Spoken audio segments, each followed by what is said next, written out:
Alright guys, I'm back. It is now nighttime. I ended up having to cut it short and go to work for a little bit. I could not find a hole to run the 4-gauge wire through.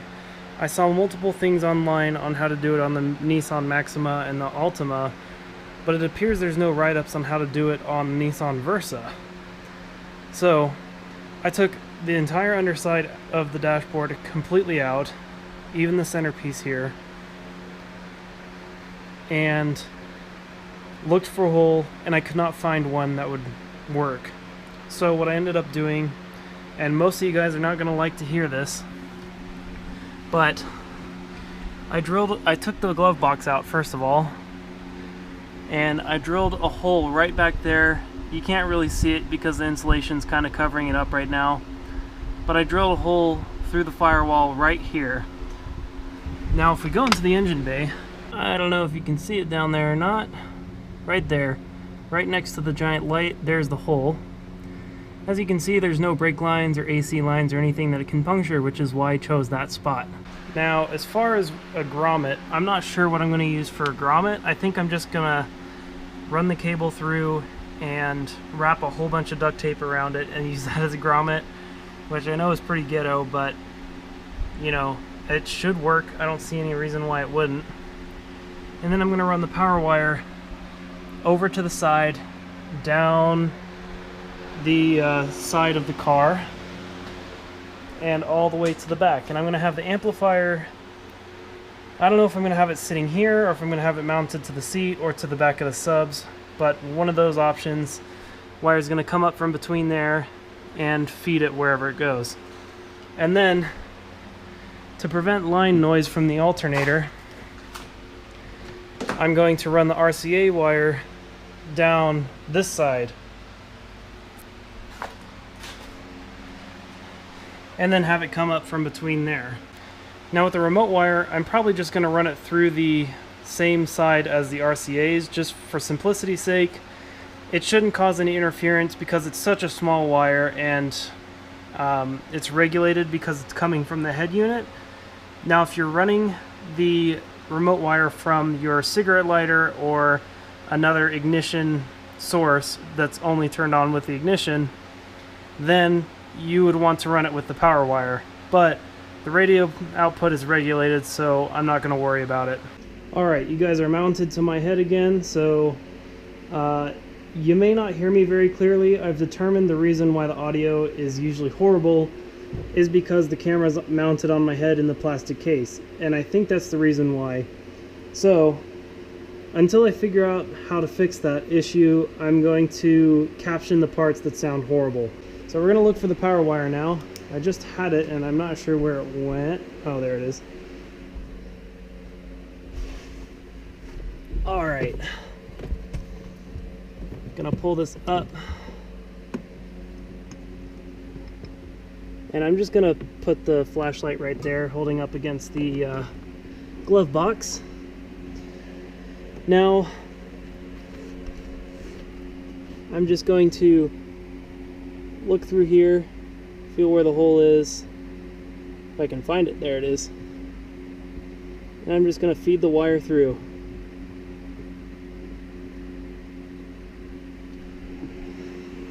Now I'm going to go to the other side and see and make sure it's actually coming through. By the way, cutting through the firewall was way easier than I expected it. I was looking for a hole to not have to drill because I thought it was going to be super hard to cut through it, but drilling it took like literally 10 seconds, if that. I mean, the firewall in the Versa is apparently very thin. So as we can see, there's the power cable coming out right there. Maybe I can just fit my hand down there.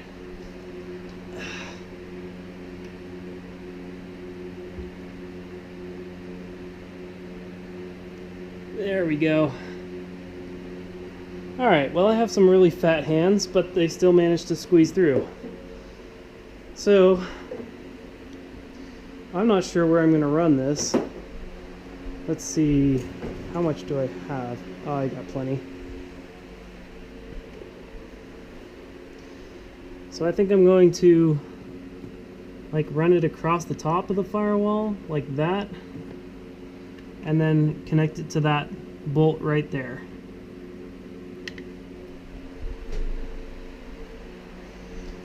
So up to here, just gonna make sure that's not gonna interfere with any belts, because that would not be fun to deal with, a wire rubbing against the belt. And it does not look like it would be interfering with anything, any belts, any mechanical parts. So, and yes, I am in my pajamas again. If you couldn't tell, I like working on my car in my pajamas. I figure why suit up if I'm here alone, although I guess you guys are here along for the ride with me. So maybe I should dress up fancier next time. So I just disconnected the negative because I'm about to hook this up. Just kidding, I'm not about to hook this up. I'm gonna run it first.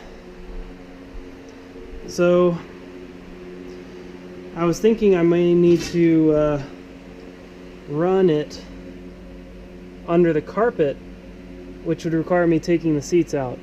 But I'm thinking I might not need to do that now because, well, I was originally thinking that because on that side, this little plastic piece here doesn't have nearly enough room to run the cord under.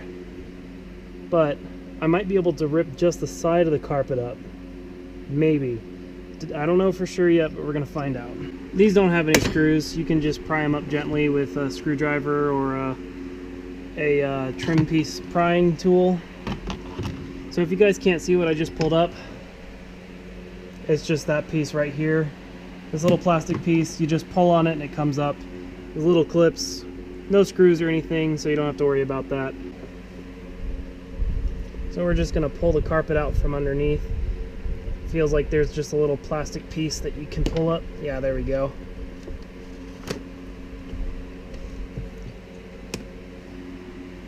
Alright, so I'm just going to pull this carpet back here, run the cable under like that, and we're going to squeeze this under here. We're going to be careful not to pinch it in anything. So now we will go to the back. We'll start pulling it up over here.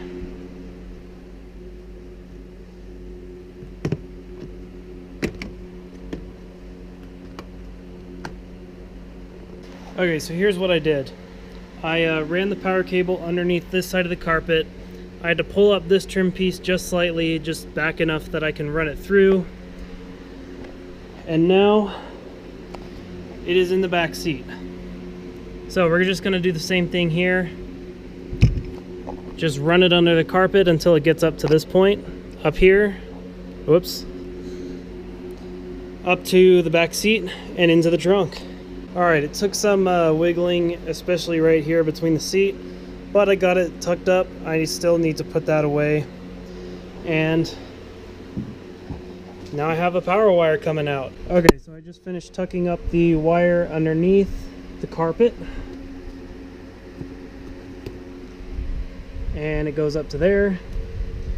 So now, the way you put the carpet back, and I guess I should have specified this, is pull the weather stripping up if you need to, and the little clip.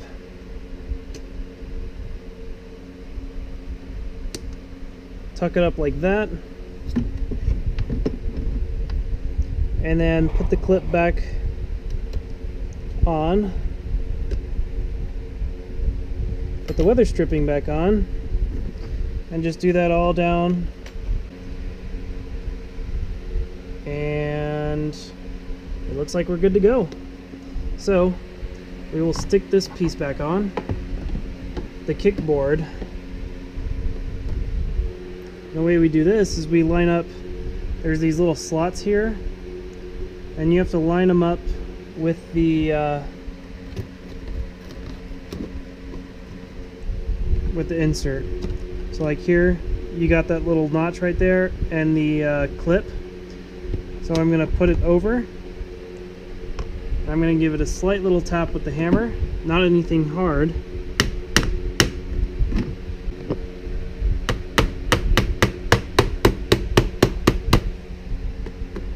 There we go. Alright, so now I'm going to screw this thing back in, the glove box.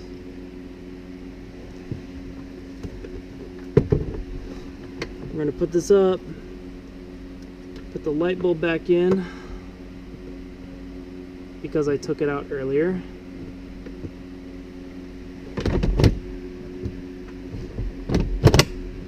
There we go.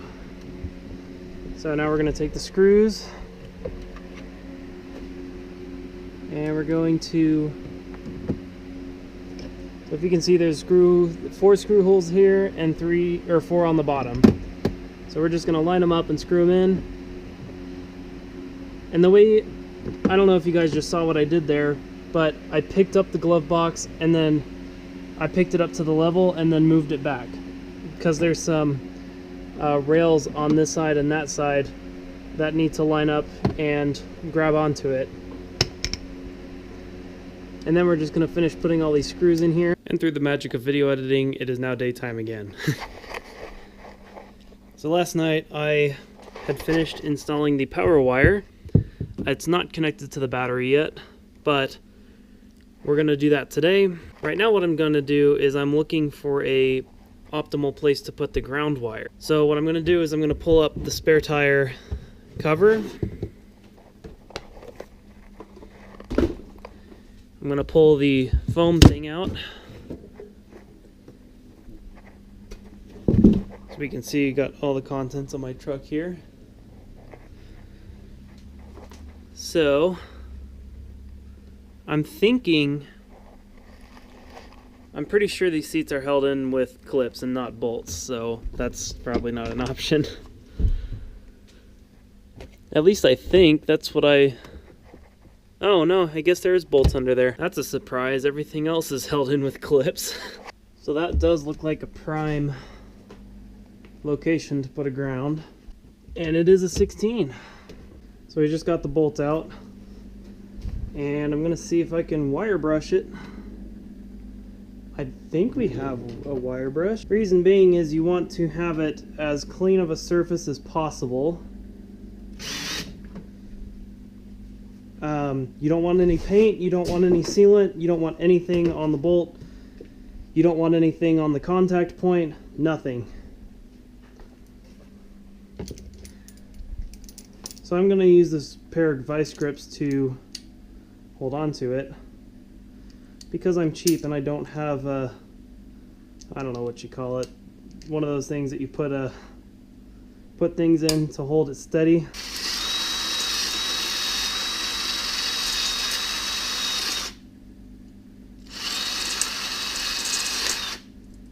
I should be wearing gloves for this.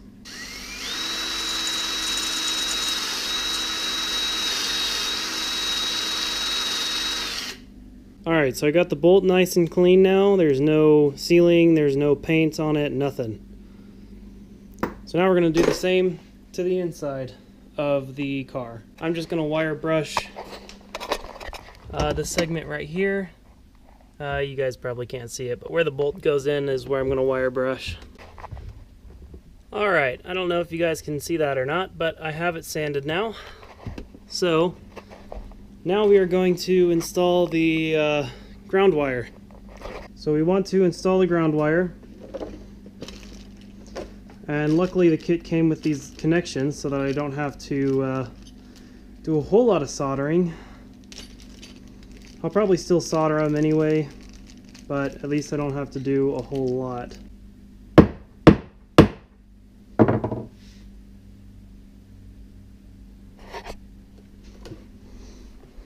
Alright, so we got the terminal on there, nice and snug. Alright, so now the ground wire is bolted in here. I just bolted it to the seat mount. Obviously the back ones, because the front ones are only clips. Alright, so now we're going to pick all the tools up that we can. Alright, so I got the power cables hooked up now. The ground is grounded. The positive is run but not connected yet because we don't want to run power to this until I have the amplifier connected to it. And a fuse in line. So now we're going to move on to the remote wire and the RCA wire. So we're going to get the tools out again to pull those out. Pull the head unit out because we need to get to the head unit. So there is no power going to the car because I disconnected the ground, and I suggest you do the same. Alright, so now we're just going to pry up on here again. There we go.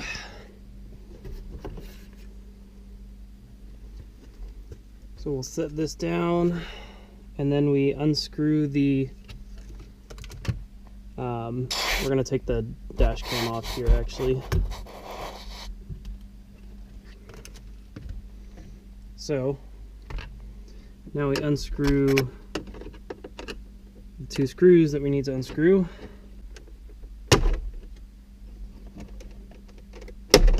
There we go. Okay, so again, we disconnect the airbag light, and now we got to get the hazard light one out, which is a very similar clip. I very much hate these. You know, I just hate everything on cars, really. If it were me, I would design all these clips and everything completely different than what these idiots do. I mean, look at that. It's just a flimsy little piece of plastic, and it warps really easily, and then it gets really difficult to pull it out. But enough complaining. We're going to pull the head unit back out again. Okay, so I pulled the radio out, and now I'm about to run the RCA wires and the amplifier remote wire. Okay, so here's what I'm going to do. I'll put this down here, put the RCA cables down there, and grab the clothes hanger. That's what it's called, clothes hanger. Fold the end up like this into a hook. And then we're gonna shove it down like we did the other day.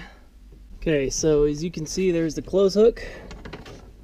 So we are going to hook the RCA wire on there, and we're going to tie this wire on here, the remote wire. That's what I meant to say. There we go. Now we should be able to just pull up through here. I'm gonna keep an eye on it just so we can make sure it's coming through. And it looks like whoop.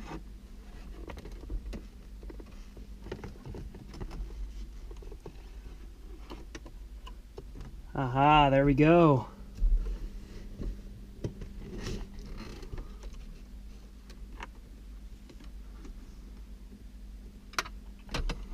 Cool.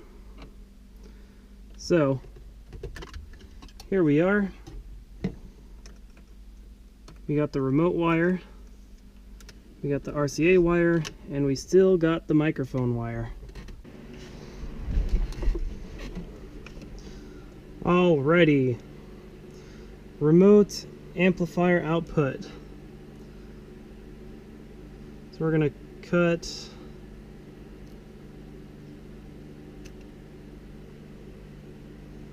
right here. There we go.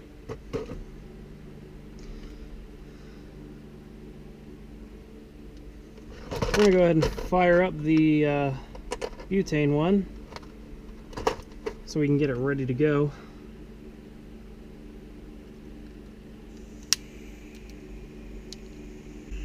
Make sure it's actually lit.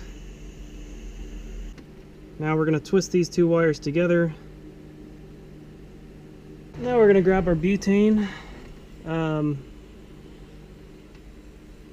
soldering iron. You don't need a butane one, you can use an electric, but I have both, and this one's super portable and the other one isn't. So, you know, it's really just a matter of what you're willing to spend, I guess.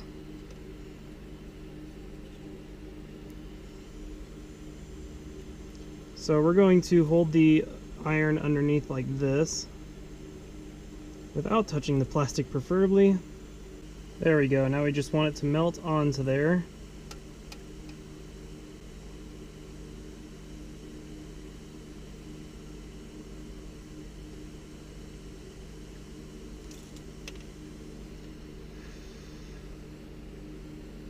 Turn this one off.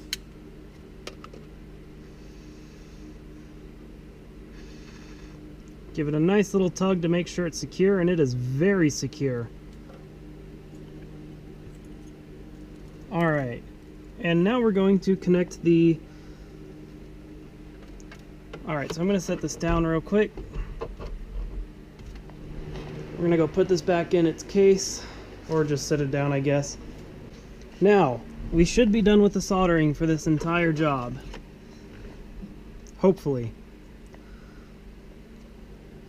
So now we're going to connect the RCAs. See where it says rear/SW? SW means subwoofer. So we're going to be using it as a subwoofer output. Now I'm going to grab my tape. Once this is nice and cool. Oh yeah, it's already cooled off. And we're going to wrap some tape around it to make sure it doesn't arc anywhere inside of there. Although, not gonna lie, it probably won't because it's all plastic, but you definitely don't want to take any chances.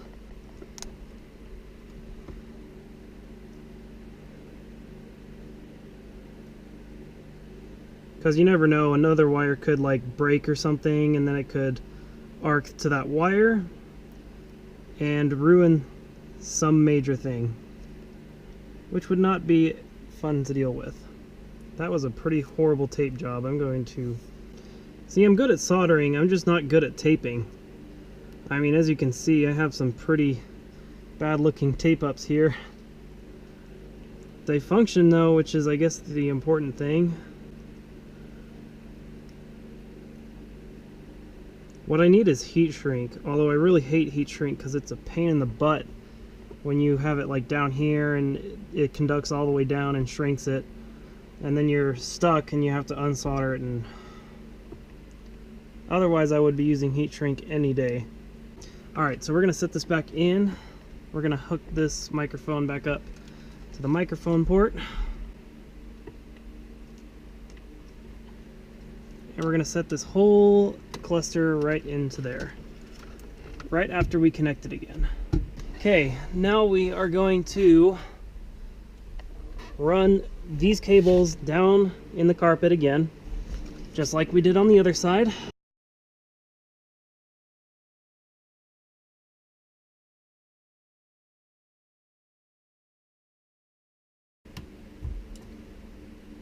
Okay, so that's in there nice and tight. Now we're going to do this one.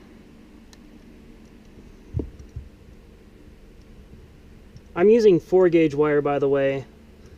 I was going to go with 0 because I plan to upgrade to HCCA Orions,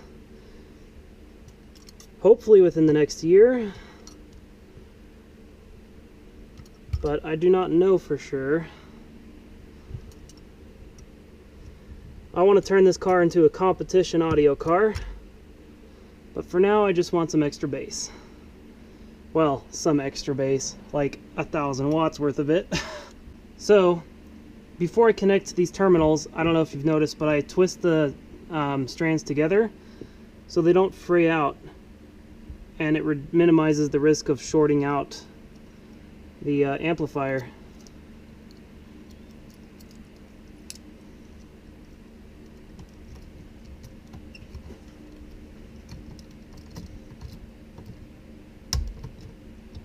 I'm going to cut off a big, nice chunk of this so that it doesn't fall out of the remote wire holder, because that is not a very fun thing to experience, as I learned last time.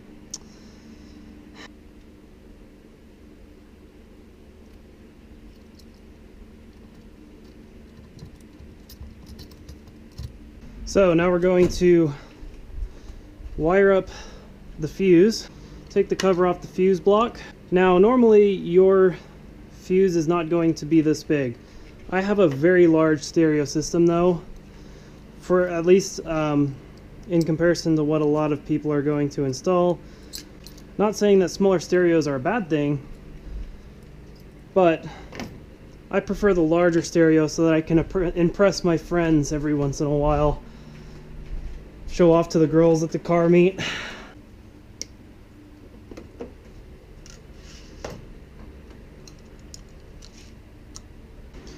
So now I'm just putting a ring terminal onto this wire.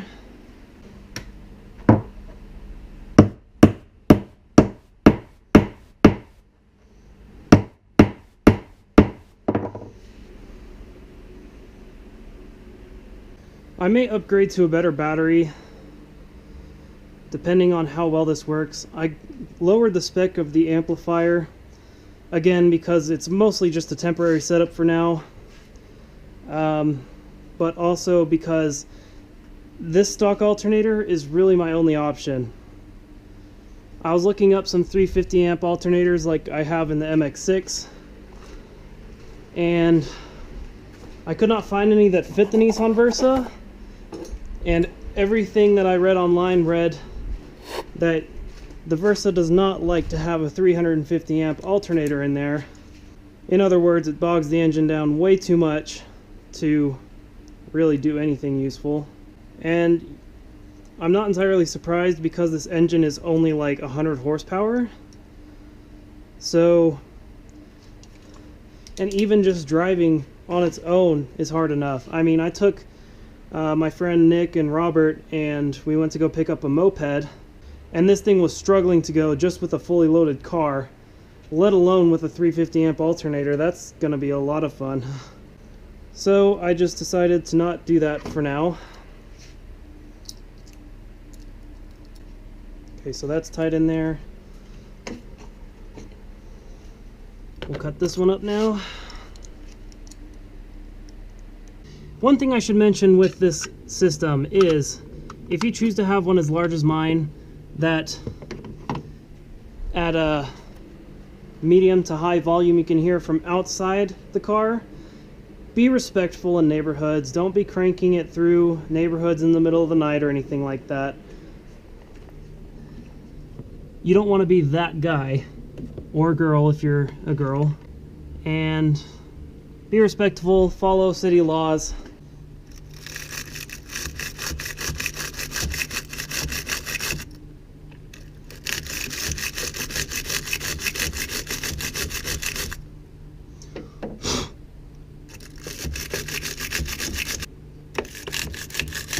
Oh yeah, you want the power terminal to be just as clean as the negative one.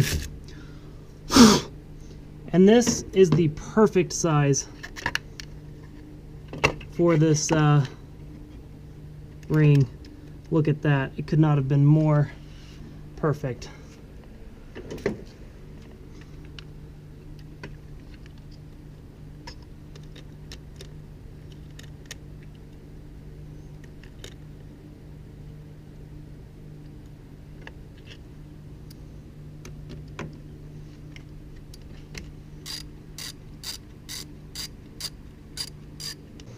So,